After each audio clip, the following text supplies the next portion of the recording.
Hej 3. klasser, så kommer der endnu en matematikvideo for mig.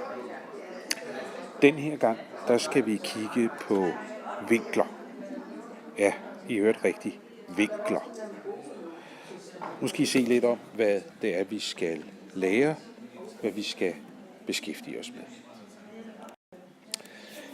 For det første, så skal I lære om vinkler og de kategorier, som man kan putte vinkler ind i. Der er nogen, man kalder stumme, der er nogen stumme, der er nogen, der hedder ret, og der er nogen, der hedder spids.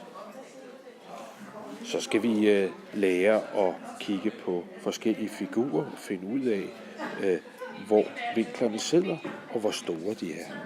Vi skal også lege med en computer og tegne nogle figurer og kigge på deres vinkler.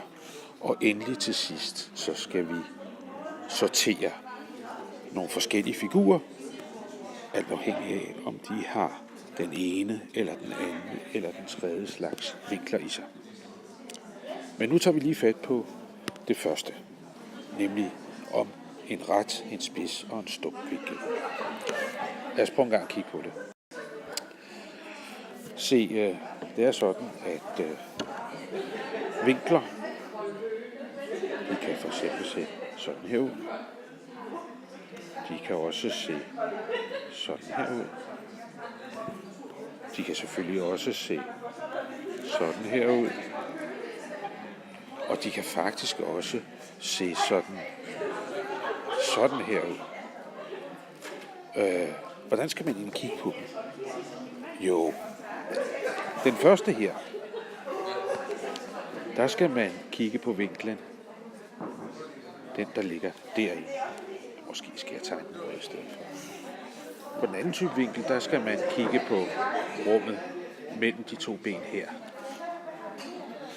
På den tredje type vinkel, der skal man kigge på rummet her. Og på den fjerde vinkeltype, der kigger man faktisk på nogen, der ligesom knækker over, der går hele vejen over. Se, der er ligesom en enkelt ting, som, hvad skal vi sige, er alle vinklers moder, eller et eller andet sted, vi ligesom går ud fra noget. Og det er den her rette vinkel, som I kan se her. Den der er heroppe i det her. Fordi er vinklen mindre end den rette her, altså som den her, så kalder vi det en spids vinkel.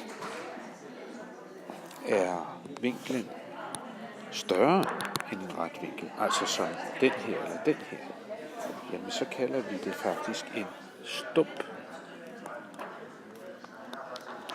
vinkel. Mens, som jeg har hørt mig sige flere gange, at er den lige præcis sådan der, lige op og ned, så kalder vi det en ret vinkel. Ikke mere for den her gang. Hej.